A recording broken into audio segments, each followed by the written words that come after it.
حضرت ابو ہریرہ رضی اللہ عنہ سے روایت ہے کہ سب سے پہلے جس نے پاجامہ پہنا وہ حضرت ابراہیم علیہ السلام تھے. اسی پاجامہ کی برکت سے وہ قیامت کے دن سب سے پہلے لباس پہنائے جائیں گے.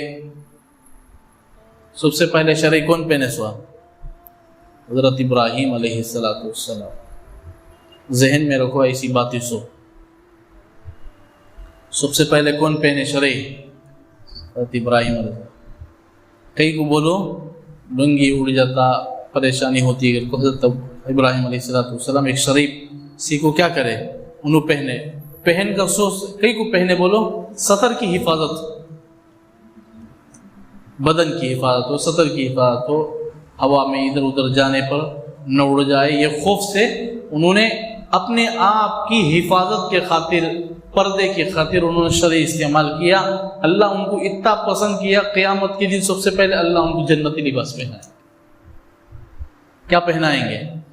جنتی لباس سب سے پہلے اللہ ان کو پہنائیں گے.